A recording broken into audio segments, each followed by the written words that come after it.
And here we are with our Wall-MiniFrame, or MiniFrame on a board. We're looking at the status lights on the back of the machine right here. Those correspond with the lights that are found right here on the back of the MiniFrame. So we're looking at these LEDs right here. Only we're looking at the motherboard mounted on a piece of plywood instead of vertically here in this computer chassis. What are we looking at here? This is the MiniFrame hardware manual, which has been optically character recognized. Where can you find it? Well, that's easy enough. Just simply go to MightyFrame.com or MightyFrame.blogspot.com. Either one should work. And click on my MiniFrame Plus Overview, not to be confused with MightyFrame Overview. It's MiniFrame Overview. And then right here we have hyperlinked MiniFrame Hardware Manual. Now, there's one at BitSavers, but I believe it is not optically character recognized, meaning you can't full text search it. So I converted it for full text search, and I'm hosting it on my own server right now for your reading pleasure, availability, and convenience. So here we have these LEDs marked 0 through 4, red, yellow, green, yellow, red. Number 2, the center green one, is should always be on because it indicates power. So the statuses are really the 2 LEDs on either side of the green one. And we're just going to go through this procedure, and I don't think I'm going to do too much commentary on exactly what these mean, but you can follow along for yourself in the hardware manual here. On PDF page, looks like the table begins at page 244. Now, the successful completion of boot is something where all 4 of them go off at a certain point.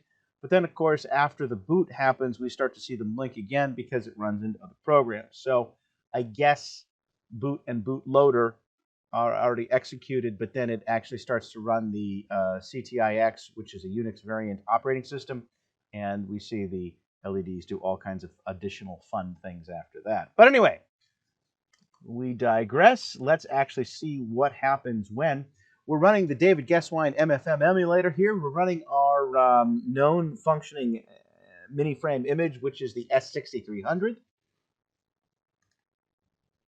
Frank Hinch, I believe is his name, actually restored one of these in Germany, and he has created or read his hard drive successfully and created an MFM emulator image from that using the Gesswein emulator and reader, and he has shared that with all of us, and you can actually download that yourself if you wanted to, I believe on this particular page, as well as some other useful information here for the Series 6000 machine, which really is the MiniFrame, right? We see it right there. Convergent Technologies MiniFrame. Otherwise known as the Motorola 6300 in this particular iteration. Anyway, we digress. You don't need to watch me look at my own website here. I don't know if that's particularly helpful, but this is helpful. The LEDs that we're talking about are going to be found right here in the back of the machine when the machine is actually assembled. Our main terminal connection is going to be here on channel 0, here on the back, and so we see that plugged into the back of this particular proprietary Convergent Technologies terminal.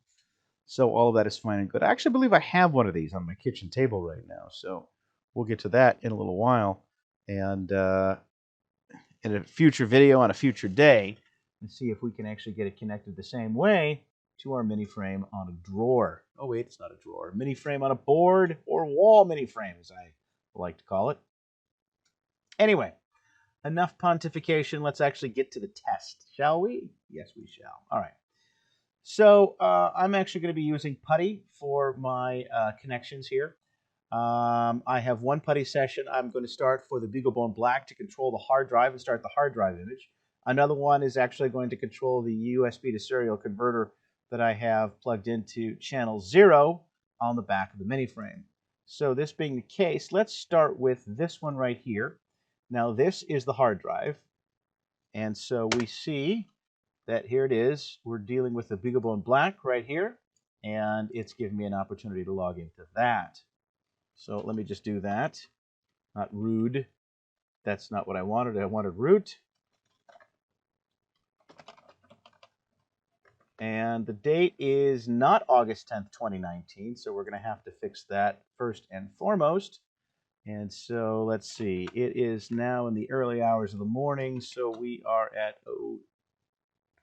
1 a.m. 53.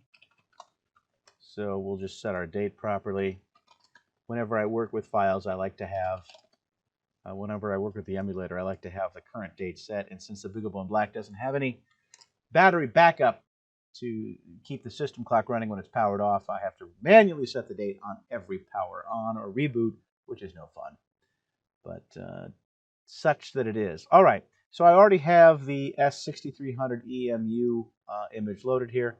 We're going to start the emulator by going to the EMU directory. We're going to do emulator setup to start the process, but not actually start the hard drive. And now here, we're actually going to start the hard drive. Now, before I actually do that, I'm going to paste this in here, but not hit enter, because now what I next want to do is to start the actually start the console, the PuTTY session for the console on the back of the MiniFrame. That's right. So here it is, COM2. Now, what have I actually done here? Well, this is probably what's going to matter more, because this is a little bit more subjective. So I'm going to create a new session here, and I'm going to say it's serial. I happen to know that my converter is COM2, but I'm going to leave this at the default 9600, and I believe it should be 8N1. So that is how I'm making this work. Now, one of the things that goes on here is I think it takes an inordinately long period of time for this to actually work properly and actually boot up. So I can't remember. The MightyFrame gives console output even with no hard drive connected. It constantly tells you that it's looking for, it gives you a tape status. It also gives you a memory check in text format.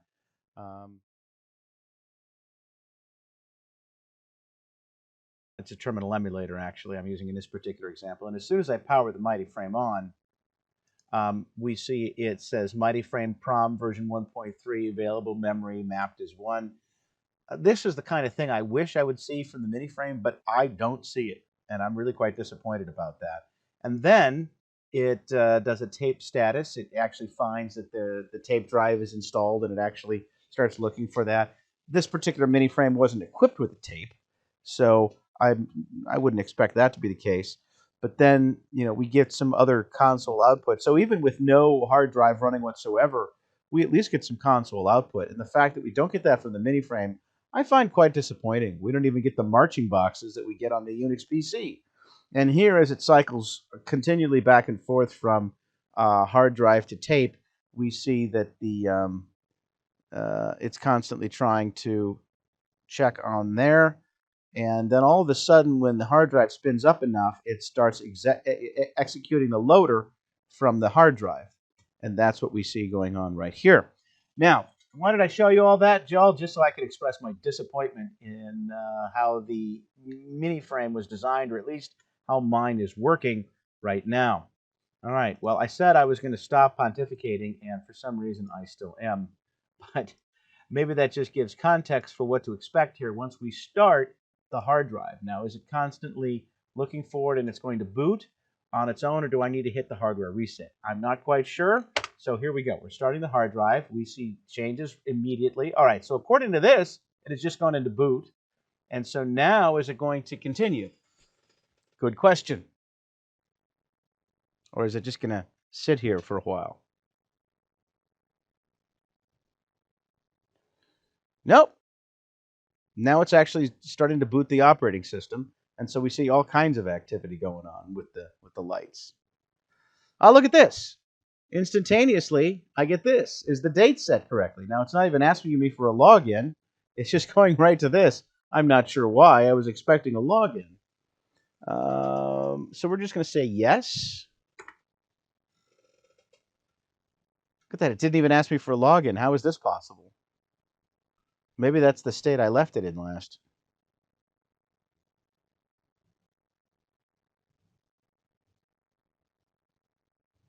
I think we should start this over again because that just worked too well.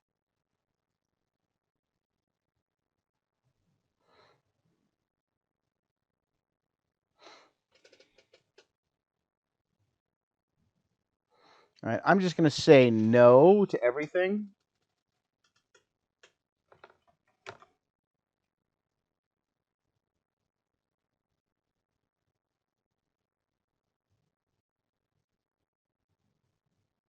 It has all kinds of objections, but I'm not going to worry about those right now. Remember, this hard drive image was designed for a different hardware setup. It was designed for, or it was running the. Oh, now we get a login. Okay, it was running the well, the Motorola 6300. Thus this, right? But it's running on MiniFrame hardware. So before today, it's the only thing we had. Login root and our password. And I just right-clicked to put that in and enter, and off it goes. And it should bring us to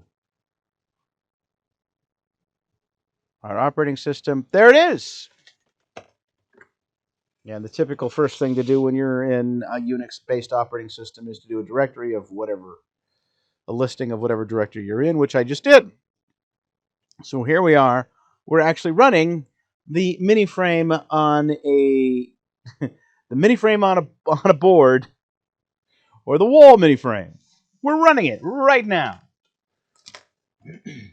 So we're going to try this one more time. I'm just going to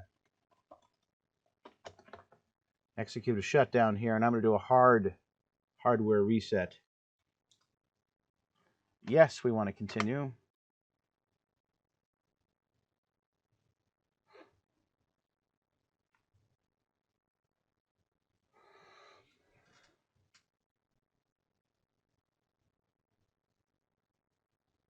And I guess that's it. It's done.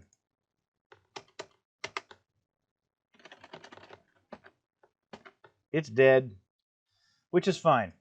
All right, so what I'm going to do here then is, oh, I guess it's not done, huh? Still shutting down.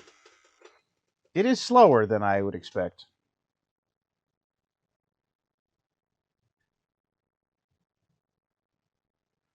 It let me back in? How strange. No, this is the one.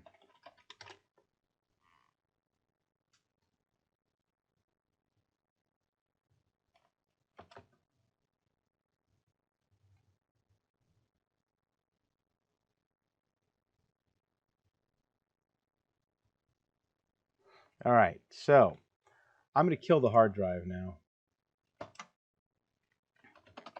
Clear that. And so then this should absolutely do nothing because it doesn't have any hard drive anymore. Fine, which is good. All right, so let me, clear that. All right, now what I'm going to do is I'm going to hit the hardware reset button to clear whatever's in there. So here's the hardware reset button. There it is. I'm holding it. Notice how all LEDs are on at the same time. Release. And so this is where it sits when it's released, and it's waiting for a hard drive. Or a floppy, I guess, but I don't even have a floppy device connected. I only have it connected to the hard drive. Okay. So now let's start the hard drive on the left, and we instantly see it's working now, doing something. There we go. It's hitting the hard drive, and evidently it has just gone into boot status just now, just that fast. And then there's a long wait where it looks like it's doing nothing and is dead, but I guess it's going to start doing something. There it goes. There it goes. It starts doing more stuff and hitting that hard drive again. All of those cylinders and heads. Oh, interesting. Now it's asking about a date first. Yes, it's correct date. Because if I say no, well, I'm going to try to put in the current date. And unlike CTOS, it is not Y2K compliant, so it does not recognize the year 2022.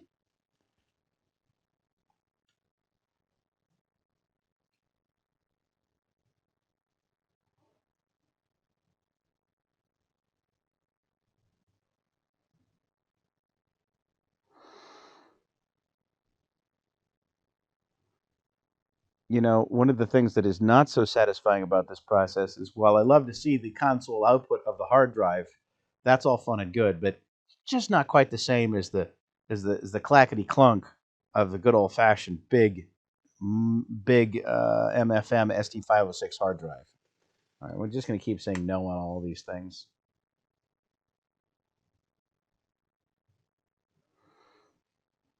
Single user mode. It's not asking me for a login though.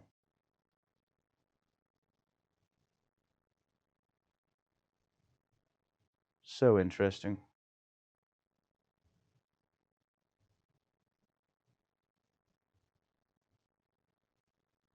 Now it's asking me for a login. Root. And the password, I believe, I still have. Paste and go.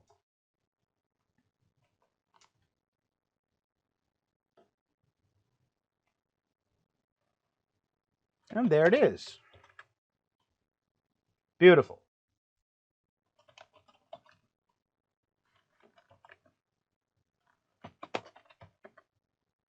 There's our devices. Ooh.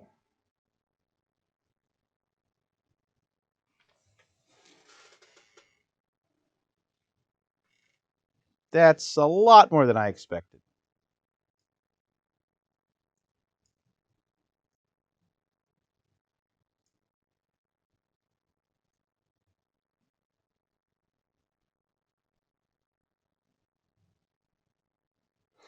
Wow. Okay.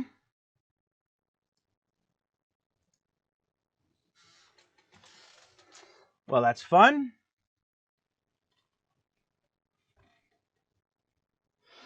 Well, what should we do now?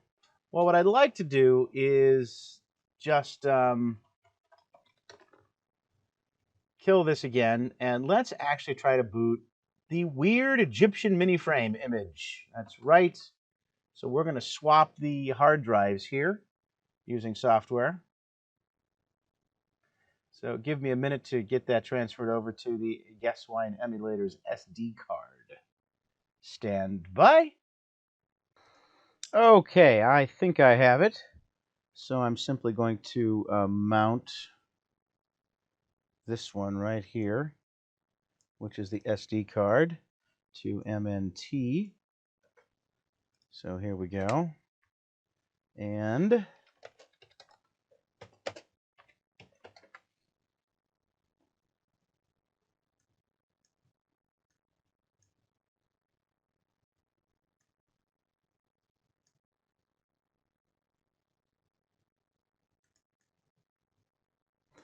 got a lot of files on there. This is the one that we want right here. So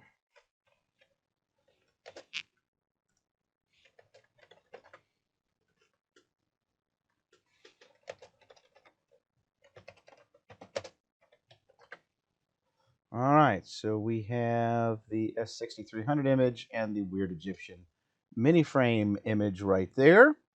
All right, so now what are we going to do? Well, we're going to actually just make an adaptation, and we're just going to start the weird MightyFrame, the weird Egyptian MiniFrame image, not MightyFrame, sorry, weird Egyptian MiniFrame image as the hard drive instead. So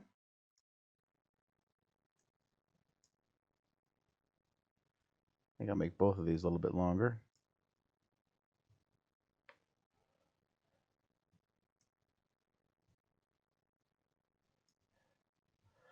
All right. So that has been started. Let's copy this and paste it over here, and let's tell it to go. The question is, will it boot? I'm just going to hit hardware reset just to be sure. So here's our hardware reset, holding and release.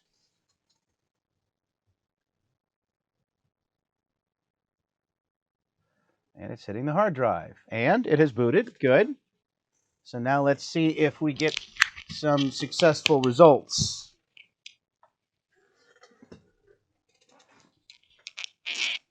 Waiting, waiting, waiting. There we go. It's loading stuff.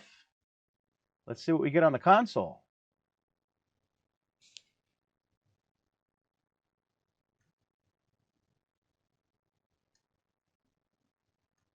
Hey, hey, look at this.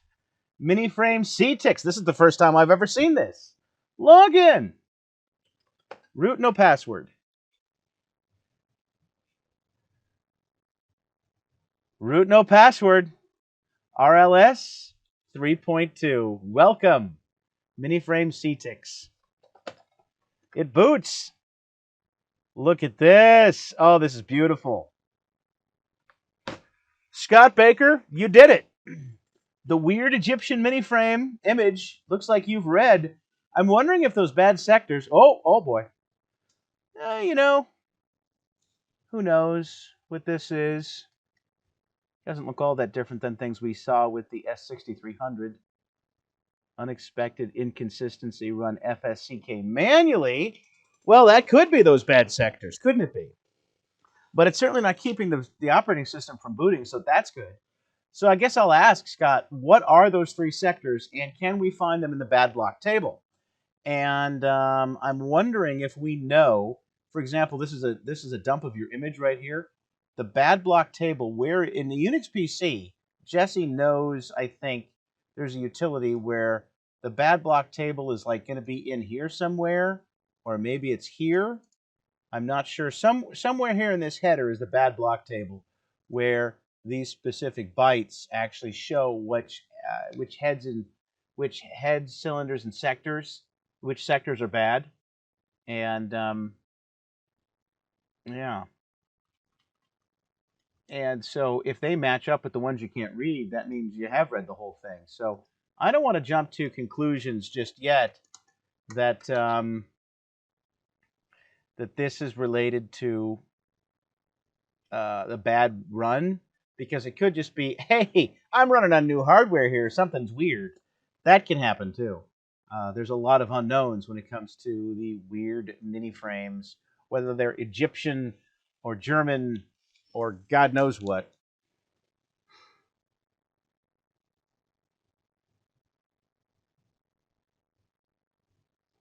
File system must be fixed before startup can complete.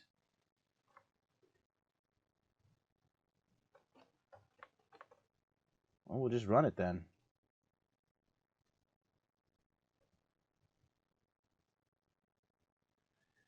Block 1105. By the way, block, BLK, is the same as a sector here. So that could be part of the problem.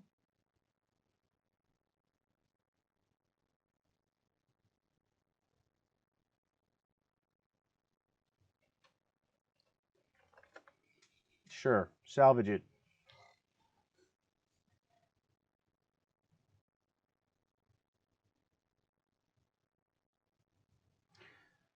Well, this may not be perfect yet. We could certainly tweak it, but you know, I'm thinking we got some good things going on here. Oh, I think it just rebooted. Thus the status lights. So I'm not surprised about that. Yep, we're rebooting. This is good.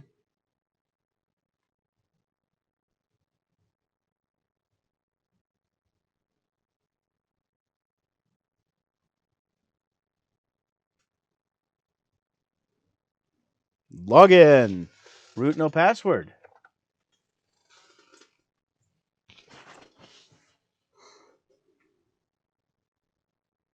Okay. Well, clear. Doesn't really do anything now, does it? It doesn't clear the screen.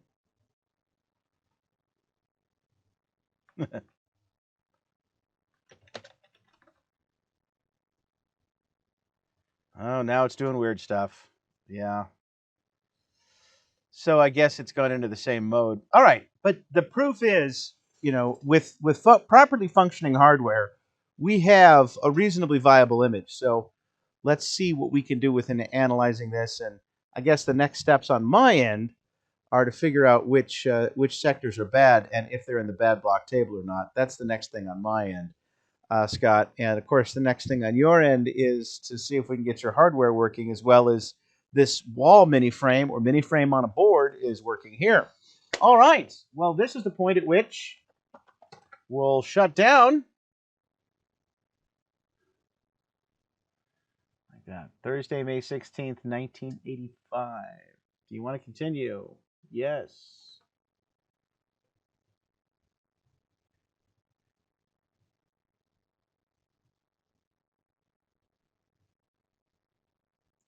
And I guess that's it.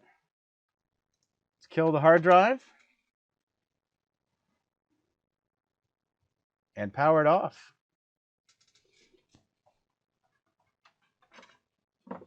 There we go. Power off. And thanks for watching.